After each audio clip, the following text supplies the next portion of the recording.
थोडं द्या.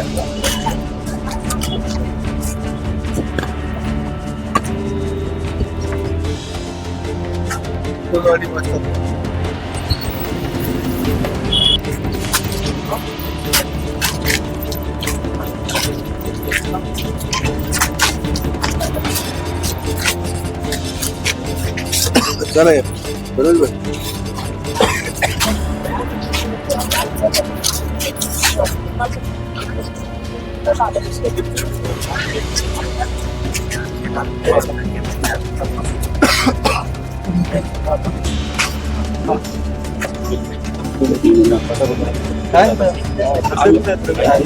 Continue follow मध्ये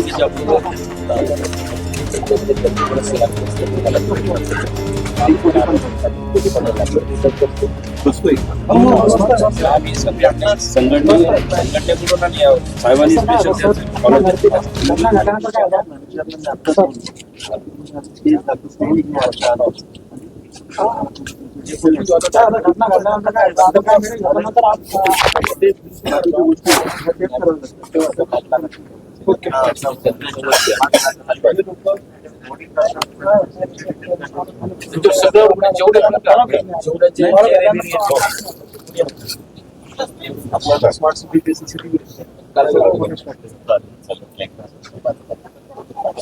हे तुम्ही करू नका, त्याच्याने मग हे काम वाढणार.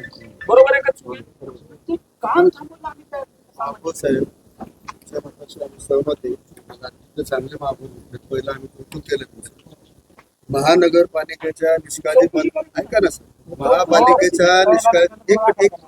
महानगरपालिकेच्या निष्काळजीपणामुळे ड्रेनेज मध्ये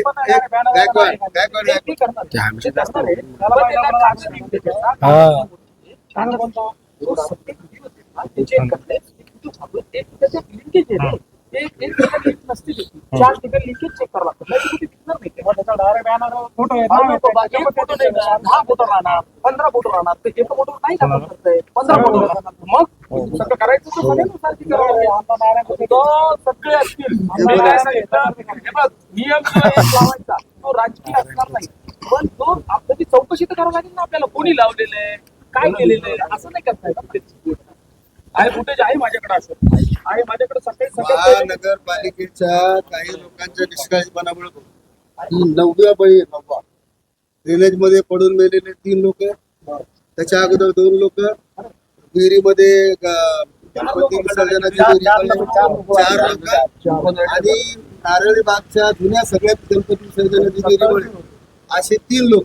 असे 11 ते 12 लोकांना हा एक बळी. असे याला जबाबदार कोण आहे? नागरिक सर्वसामान्य नागरिक जबाबदार आहे का याला महानगरपालिका जबाबदार आहे, याला महानगरपालिकेचे अधिकारी जबाबदार आहे. मग त्यांची जबाबदारी नाही का? 100% आहे. आम्ही ऐका, सर्वसाधारण नागरिकांची जबाबदारी त्यांनी या नाल्यामध्ये कचरा टाकू नये, हे चोकअप होणार नाही. आणि ते ऐका भाई, हे बघा, ह्याला आपण केस काढत असतो ना, खूप निघते. पण एवढं मात्र आपण यावेळेस एंड पर्यंत गेलो नाही ना आपण, ही जी सवय लागलेली आहे ना, ती कोणी तोडू शकणार. ही सवय आता किती काय भावास पडली सवय आपल्याला. एक लेकर जीव गेला ना, जीव गेला नाही का लेकर. चला बोलू द्या, आयुक्ताला बोलते. चिंता व्यक्त केली होती काही दिवसापूर्वी अवैध होर्डिंग करून, आणि आज त्याच कारणावरून दुर्दैवी घटना घडलेली आहे. एका तुमच्या कर्मचाऱ्याचा जीव गेलेला आहे. नेमकी काय घटना आहे आणि पुढची कारवाई काय आहे? आज पहाटे या ठिकाणी छत्रपती संभाजीनगर शहराच्या मुकुंदवाडी या परिसरामध्ये हनुमान मंदिराजवळ एक काही कार्यकर्त्यांनी अनधिकृतपणे त्या ठिकाणी बॅनर लावलेलं होतं. आम्ही वारंवार सांगत होतो की अनधिकृत बॅनर लावू नका, लावल्यास तर काढून टाका, अन्यथा गुन्हा होणार. परंतु दुर्दैवाने आज पहाटे 9:15 वाजता या सर्व अनधिकृत बॅनरचा कार्यवाही करत असताना माझा 2 कर्मचारी त्या ठिकाणी, एक गंभीर जखमी त्या ठिकाणी झालं, आणि एक दुर्दैवाने ते अमोल जाधव म्हणून जे माझे कर्मचारी आहेत ते शॉक लागून त्या बॅनर काढत असताना दुर्दैवाने मृत्यू झालेला आहे. आणि या बॅनर लावणारे आणि त्याच्यामध्ये शुभेच्छुक जे कोणी असणार आहे त्यांच्या विरुद्ध मनुष्यवधाचा आम्ही गुन्हा नोंद करणार आहे. आणि दुर्दैवाने जे आमच्या कर्मचारी मृत्यू झाला त्यांच्यासाठी आम्ही महानगरपालिकेने काम करीत असताना दुर्दैवाने जे मृत्यू झाला त्यांच्यासाठी आपण खूप मोठी रक्कम जवळपास 1,15,00,000 रुपये आपण इन्शुरन्स केलेलं होतं. त्या रक्कम लवकरात लवकर त्यांच्या परिवाराला मिळण्याच्या अनुषंगाने माझं संपूर्ण टीम त्या ठिकाणी काम करणार आहे. आणि त्यासोबतच त्यांचं पत्नी त्यांना लाडबागे समितीमध्ये तातडीनं त्यांचं शोकाकुल जे वेळ संपल्यानंतर ते त्यांना लगेच आम्ही त्यांना लाडबागे समितीमध्ये अनुकंपा भरतीमध्ये आम्ही त्यांना नोकरी देणार. परंतु हे दुर्दैवी घटना आपल्या काही लोकांच्या चुकामुळे होतात. आणि तो मुलगा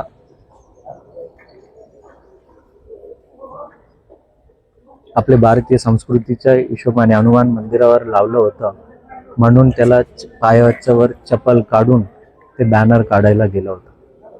आणि यामध्ये या बॅनर लावणारे लोकांना एवढं कळत नाही कुठे बॅनर लावायचे, लावलं तर काढण्याचं हे त्यांचं क्षणमात्र खुशीसाठी एक लोकांचा जीव घेतो, एक लोकांची अशा जीव त्या लोकांना काय ठिकाणी. इशारा द्याल सर यापुढे अशा घटना होऊ नये म्हणजे नुकतीच चमकोगिरी करण्यासाठी काही लोक असं करतात त्यांना काय इशारा असेल तुमचा? तर आम्ही यापुढे मनुष्यवधाचेच आम्ही गुन्हा नोंद करणार आहे. कारण या लोकांनी ज्या ठिकाणी लावतात त्यानंतर महापालिकेचा आमच्या कर्मचाऱ्यांना त्या ठिकाणी काढावा लागतो. आणि काढत असताना अशा पद्धतीच्या म्हणजे आपण कल्पनाही केलं नव्हतं, परंतु असे घटना होणे ते खूप वेदनादायक आहे. आज संपूर्ण आमच्या महापालिका म्हणून आम्ही त्यांच्या पाठीशी उभा आहे, परंतु त्याचा जीव तरी वापस येऊ शकत नाही. परंतु ह्यापुढे ज्या काही अनधिकृत बॅनर लावणारे लोकांविरुद्ध आम्ही कडकातली कडक कारवाई त्यांच्या विरुद्ध करणार.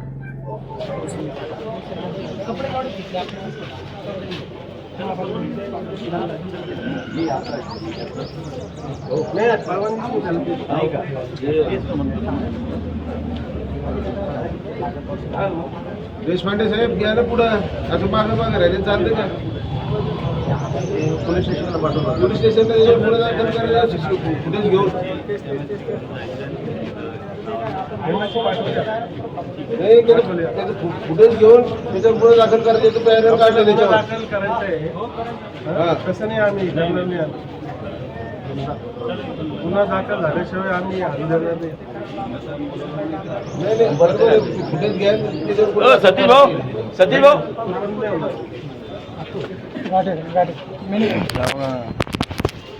तर दुःखद घटना आपल्या मुकुंदवाडी परिसरामध्ये घडली. ते कर्मचाऱ्याला कुठेतरी महानगरपालिकेने किट नाही असल्यामुळे ते घटना घडली अशी चर्चा आहे.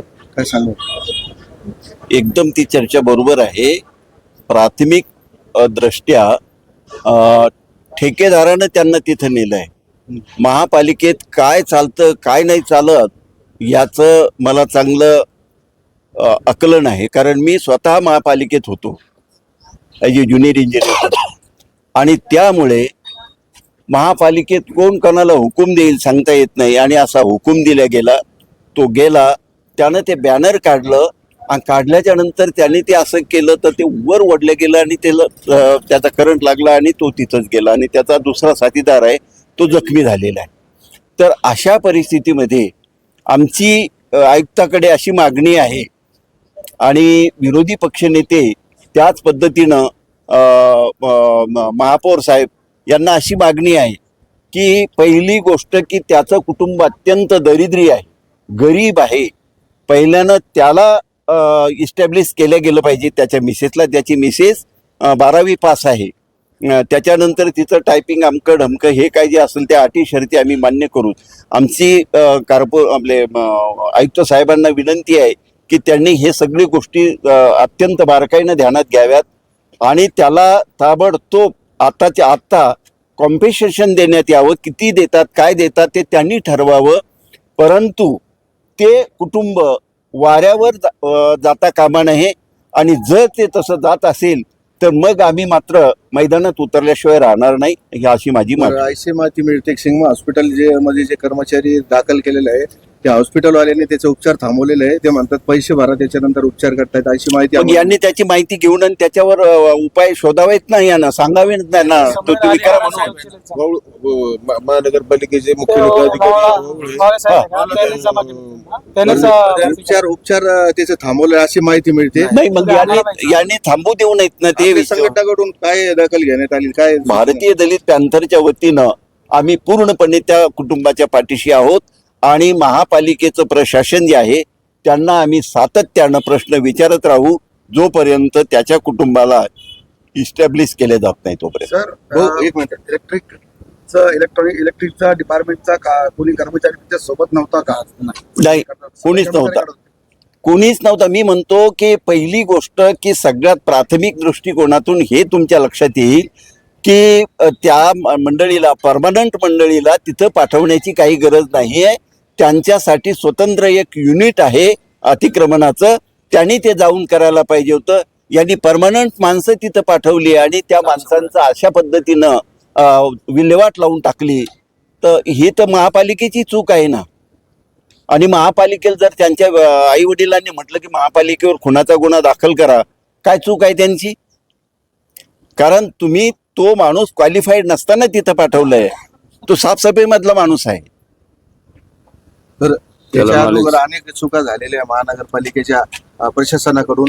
कुठतरी हे जी चूक आहे, मोठी चूक महानगरपालिकेकडून तुमच्या वार्डामध्ये झाली असं वाटतं?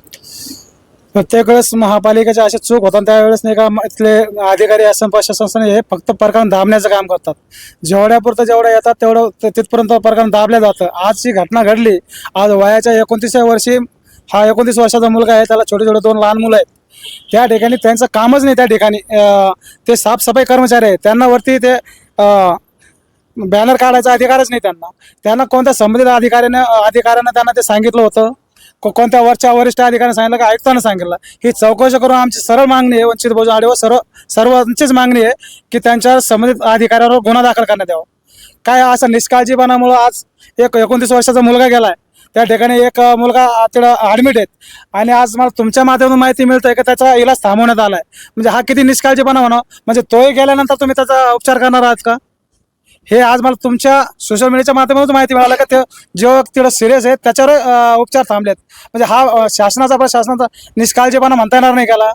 जेव्हा अशी घटना घडली तेव्हा पोलीस प्रशासन असेल किंवा महानगरपालिका प्रशासन किंवा त्यांचे काही दलाल असतील, ते समोर येतात आणि प्रत्येक वेळेस हे असे प्रकरण दाबण्याचं काम करतात. आमचं म्हणणं हेच आहे, त्या परिवाराला त्या जे मुलगा दगावलाय त्या परिवाराला नाही का त्याला न्याय मिळाला पाहिजे. त्यांच्या मुलगी आहे, त्यांची मिसेस आहे, त्यांना नोकरी मिळाली पाहिजे, त्यांना कंपल्सेशन मिळालं पाहिजे आणि त्वरित हे जे संबंधित अधिकारी असतील, जे आरोपी असतील त्यांच्यावर गुन्हा दाखल झालाच पाहिजे. नसता आम्ही रस्त्यावरची लढाई आम्ही पहिल्या लढत आलो आणि ह्या वेळेस लढू. आणि यांनी जर गुन्हा दाखल केला नाही तर आम्ही डेड बॉडी घेऊन सरळ सांगतोय महानगरपालिका आयुक्ताच्या कार्यालयासमोर त्या ठिकाणी बॉडी घेऊन आम्ही जन आंदोलन त्या ठिकाणी उभा करू. हो, तुम्ही इकडे नेहमी तुम्ही महानगरपालिकेमध्ये कर्मचारी होता, आता नगरसेवक झाला. नेमकं काय जी घटना घडलेली ती अत्यंत दुर्दैवी आहे. महानगरपालिकेचे काम करत असताना या महानगरपालिकेच्या वतीने जो या ठिकाणी कर्मचाऱ्याला जो अतिक्रमण संदर्भाने जे काम होतं ते सफाई कामगाराकडून करून घेतले गेलेले अत्यंत चुकीचे आहे. आणि जे पोस्टर शहरामध्ये माननीय महापौरांनी आयुक्त साहेबांनी सांगितलं की इलिगल पोस्टर आहे, हे जेवढे इलिगल पोस्टर आहे, ज्या पोस्टर काढता या कर्मचाऱ्याचा मृत्यू झालेला आहे त्या संबंधितावर मानववधाचा गुन्हा दाखल करावा. आणि महानगरपालिकेने तसेच महाराष्ट्र विद्युत मंडळाने सुद्धा या परिवाराला आर्थिक मदत करावी अशी बहुजन कामगार शक्ती महासंघाच्या वतीने मी संजय रगडे अशी मागणी करत आहे. बोल ना, काय सांगणार? आज महानगरपालिका प्रशासनाच्या जे कर्मचाऱ्याला शॉक लागून एक मृत्यूमुखी पडला, दुसरं सिरियस आहे. काय नेमकं चूक झाली यांच्याकडून? हे बघा, दरवेळेस औरंगाबाद महानगरपालिका छत्रपती संभाजीनगरच्या आयुक्ताचा आदेश असतो की शहर विद्रुपीकरण होत आहे आणि पोस्टर काढा. पोस्टर काढण्याचं काम हे काही सफाई कामगाराचं नाही. त्यांना कोणत्याच सुरक्षा किट नाही आहे, काहीही यंत्रणा नसताना सफाई कामगाराला धौस मारतात, तुम्हाला सस्पेंड करू म्हणतात आणि पोस्टर काढायला लावतात. वरती ज्या मारुती मंदिरापाशी हा पोस्टर लावलेलं होतं शिवजयंतीचं, आमच्या 2 कर्मचाऱ्यांना सांगितलं, तसे 3 कर्मचारी होते, 2 कर्मचाऱ्यांना सांगितलं पोस्टर काढायला. एक कर्मचारी वर गेला आणि एक खाली धरत होता, तर विजेचा धक्का लागून हा कर्मचारी जागीच मृत्यू पावला. त्याचं नाव आहे अमोल दिनकर जाधव, त्याचं वय आहे 27 वर्ष. याला कर्मचारी हा परमनंट लागून वर्षसुद्धा झालेलं नाही. आणि दुसरा कर्मचारी रवी रणधीर रिडलॉन हा गांधीनगरचा रहिवासी आहे आणि अमोल दिनकर जाधव हा मुकुंदवाडीचा रहिवासी आहे. दरवेळेस प्रशासन या सफाई कामगारांना कोणतं काम करावं कोणतं नाही करावं याची त्यांना काही हे नाही आहे. कोणतंही काम अर्जंट सांगतात आणि तुम्हाला सस्पेंड करू म्हणतात. सस्पेंड करायच्या धाकाने आज एकाचा जीव गमावलेला आहे. हा सफाई कामगार आत्ताच लागलेला आहे, 26 वर्षाचा मुलगा आहे आणि त्याचा जीव गेला. आमची बहुजन शक्ती कामगार संघटनेच्या वतीने आम्ही आयुक्तावर 302चा गुन्हा दाखल करावा असे आम्ही मागणी करतोय. तोपर्यंत आम्ही ही मावता हलवणार नाही या ठिकाणाहून. जोपर्यंत आयुक्तावर महानगरपालिकेवर 302चा गुन्हा दाखल होणार नाही तोपर्यंत आम्ही इथून मावता हलू देणार नाही. सर मनपाचा आता इथंच आहे ना, मरचुरीमध्ये आहे. सर मनपाचा इलेक्ट्रिक डिपार्टमेंट असतानाही ते सोबत नव्हते की यांच्यासोबत नव्हते का ते? मनपाचे कोणते इलेक्ट्रिक डिपार्टमेंटचे लोक यांच्या सोबत नसतात. ज्या वेळेस वरून बडगा येतो पोस्टर काढा शहर खराब होत आहे, तर सफाई कामगार हा पहिला दिसतो गरीब माणूस, त्याला पोस्टर काढायला सांगतात. इकडे कार्यकर्ते शिवाय देतात ज्यांचे पोस्टर काढले ते, आणि इकडं अधिकारी म्हणतात तुम्हाला सस्पेंड करू. या दोन्हीच्या याच्यामध्ये आज एका कर्मचाऱ्याचा जीव गेलेला आहे. याची खूप मोठी जबाबदारी आहे. हा 25-26 वर्षाचा मुलगा आहे, याच्या 2 मुली आहे लहान लहान. याचं कसं होईल आता कुटुंबाचं? याला कोणी भाऊ नाही, कोण नाही, फक्त एक बायको आहे आणि एक आई आहे त्याला. जर सिनेमा हॉस्पिटलला जे कर्मचाऱ्याला दाखल केलेलं आहे त्याची काही अडचण समोर आलेली आहे आता सिग्मा हॉस्पिटलहून आम्हाला आत्ता फोन आला की ज्या कर्मचाऱ्याला तिथं रवी रणधीरला रिडलॉनला तिथं घेऊन गेले, परंतु तिथं बिल भरा म्हणून थांबवलंय ते. महानगरपालिका प्रशासन तिथं बिल सुद्धा भरत नाही. या घाटी प्रशासनाकडून इथून उचलून घेऊन गेल त्याला. तो पण सिरियस आहे. तिथं गेल्यावर त्याचं बिल भरत नाही. आपल्या संघटनेची काय भूमिका असणार? जर त्यांनी बिल भरलं नाही तर आम्ही संघटनेच्या वतीने आम्ही बिल भरू आणि आमच्या कर्मचाऱ्याला दुरुस्त करू आम्ही. तर याच्या अगोदर पण बरेच कर्मचाऱ्यांना शॉक लागलेले आहे. त्यांचं महानगरपालिकेने खर्च उचललेले, स्वतः खर्चाने त्याने उपचार केलेला आहे. आता या दोघं कर्मचाऱ्यांना जे शॉक लागला, आता काय भूमिका तुम्ही घेणार? हे बघा, प्रशासन जर हे करत नसेल तर बहुजन शक्ती कामगार संघटना ही सक्षम आहे. आम्ही त्या कर्मचाऱ्यांचा उपचार करू, आम्ही पैसे भरू, आम्ही सक्षम आहे. सध्या तुम्हाला वाटत नाही का महानगरपालिका आयुक्त हुकुमशाही करतात म्हणून? हुकुमशाही चालू आहे ना. हुकुमशाहीमुळे, महानगरपालिका आयुक्ताच्या हुकुमशाहीमुळे एका परमनंट कर्मचाऱ्याचा या ठिकाणी जीव गेलेला आहे. त्यांचे घरचे नातेवाईक कोणी आले नाही काय? त्यांचे घरचे नातेवाईक एवढे हवालदिल आहे, आम्ही त्यांना रिक्षात बसून घरी पाठवलंय, कारण की एखाद्याचा जीव जाण्याचं काम आहे. सर, सिक्युरिटी इक्विपमेंट जे असतात महानगरपालिकेकडे ते त्यांच्याकडे नव्हते का? कधीच नाहीये. आतापर्यंत आम्ही खूप वेळेस मागणी केली आहे की सुरक्षा यंत्रणा जी असते या कर्मचाऱ्यांना ती कधीच देत नाही महानगरपालिका. आपलं नाव? मी कृष्णा बनकर, बहुजन शक्ती कामगार संघटनेचा संस्थापक अध्यक्ष.